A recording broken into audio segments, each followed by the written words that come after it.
Issa foi a segunda mulher a ocupar o cargo de primeira-ministra do Senegal entre 2013 e 2014 e foi também a segunda primeira-ministra do Senegal. Com a palavra, Aminata Touré.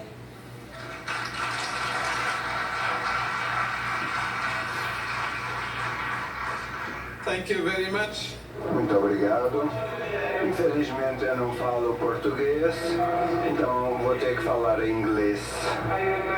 Eu gostaria de primeiro saudar a primeira-dama e a ministra e grande mulher aqui, líder do meio ambiente, e todas aqui na audiência.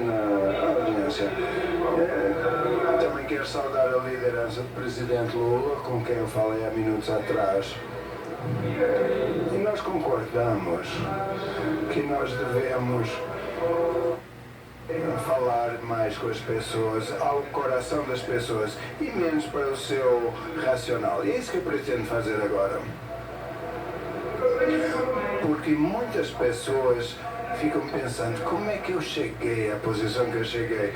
Eu penso que na explicação disso, o caminho que eu percorri, o meu caminho que foi inspirado por algumas outras mulheres. Eu creio que a abordagem que nós temos de ter em relação aos direitos das mulheres, o empoderamento das mulheres, nós deveríamos levar em consideração a abordagem do ciclo da vida.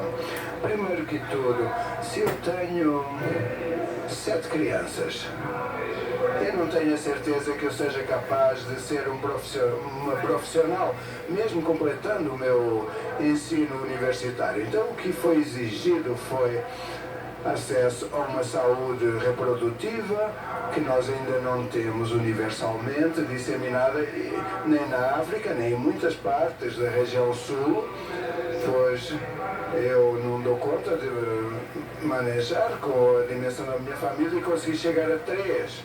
Muitas mulheres dizem que não têm a escolha nem os meios para planejar a sua família como eu planejei. Mas antes disso, eu tive a chance de completar os meus estudos.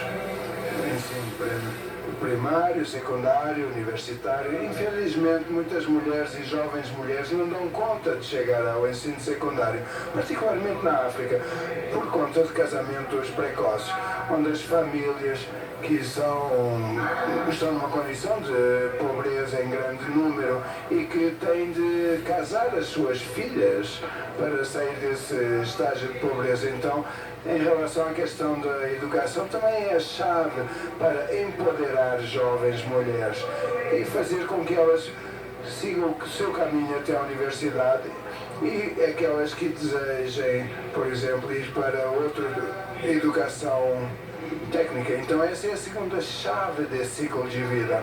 Nós temos de assegurar que o nosso governo, particularmente na África e também no sul global, aloque suficientes recursos para dar o apoio e o suporte à educação das mulheres.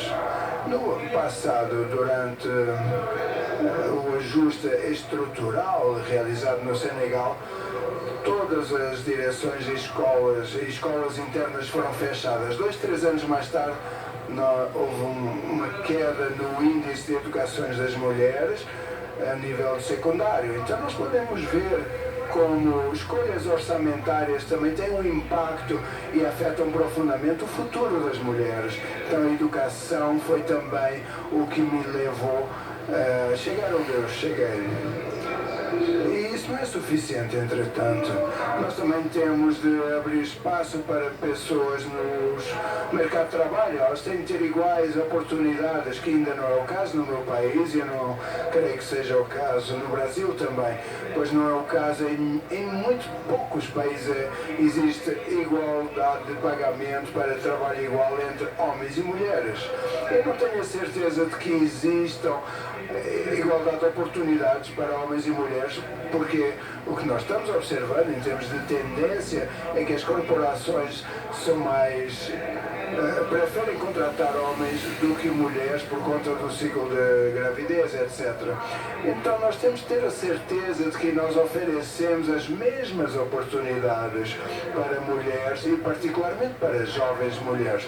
A mim foi oferecida a oportunidade de trabalhar no setor privado e, é claro, antes disso, talvez, nós temos também de criar autoconfiança, confiança própria, autoestima nas mulheres jovens. Nós temos de acreditar em nós mesmas.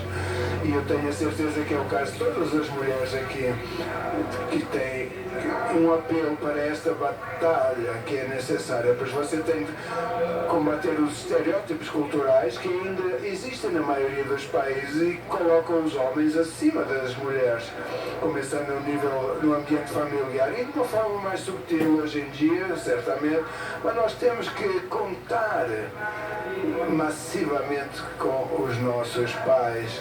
E isso é muito importante, pois eu tenho de ter o apoio do meu pai, que teve 6 filhas e apenas 2 filhos homens. Então eu creio que ele fez uma escolha muito sábia de também investir fortemente nas suas filhas. O que significa que nós temos de trazer os homens a bordo para esta luta. Temos de ter a certeza de que estes homens, claro, nós temos que educá-los também, de certa maneira, e assegurar que eles se comportem adequadamente e temos de combater a violência contra a mulher e temos de trazê-los a bordo. Temos de vê-los como parceiros e temos de começar a educação de jovens homens e jovens rapazes num estágio bem inicial, para que eles cresçam como pessoas responsáveis em relação à agenda de género e cidadãos masculinos, e isso acontece também nos ambientes familiares e temos que nutrir isso nos nossos pais e podermos participar na esfera política, trazer quem te acompanha. Se teu pai te trata igualmente como teu irmão, você não vê qualquer diferença e você consegue então ter acesso. Mas quando você chega a partidos políticos é uma outra história e é uma estrutura matricial muito mais matizada. Todas as mulheres que participam na política podem observar isso. Como é que nós podemos mudar isso? Tornando-se cada vez mais participantes nos partidos políticos. Então eu convido todas as jovens mulheres a escolher o partido da sua preferência. Eu sugiro que sejam partidos progressistas, claro, e que se tornem e disputem os lugares e os assentos com esse pessoal que está aqui de ternos escuros. Pois é como no futebol. Quando você chega a um colégio de seleção no estádio de futebol, você tem que chegar em grandes números e tem que superar as diferenças para superar os outros adversários. Então, para você superar os concorrentes dentro de um partido político, você tem de inverter o balanço a nosso favor, e isso é muito importante, e é também essa a razão pela qual nós falamos para mulheres e para jovens mulheres, pois acreditamos que é muito importante criar redes que irão dar suporte à agenda de igualdade de género, sejam homens, e tendo a certeza também que a democracia seja utilizada a nosso favor, que a democracia permita reduzir essa desigualdade. Então, por que não superar o número de homens no campo político para que possamos prevalecer e ocupar as posições? E talvez o derradeiro ponto é modificar o quadro legislativo, o enquadramento legal. No Senegal nós temos 44, 45% de mulheres no Parlamento. Isso não aconteceu de um dia para o outro, é o resultado do compromisso e da luta do movimento das mulheres por muitos e muitos anos. Mas então, por lei, essa luta obteve um resultado. Agora, por lei, é mandatório para todos os partidos políticos ter uma lista de igual quantidade de homens e mulheres de candidatos.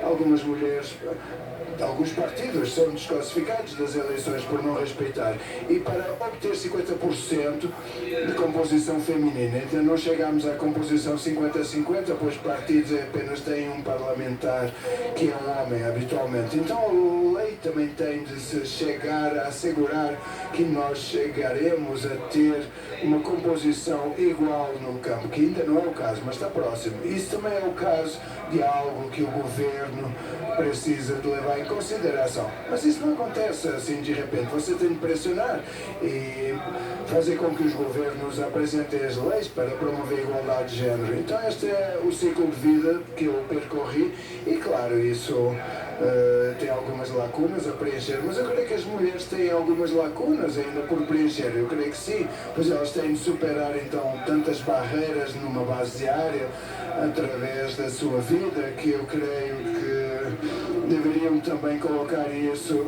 no campo da política e chegar onde tem que chegar. Eu acredito que um mundo com mais mulheres será um mundo mais humano. É nisso que eu acredito. Eu creio que quando as mulheres vêm para os lugares de liderança, elas são menos cínicas. Eu creio que isso nós obtemos da nossa educação social e cultural, pois está no nosso DNA. Eu creio que isso tem muitas vantagens em trazer mais mulheres para lugares de liderança, pois o que este mundo está precisando é de mais compaixão.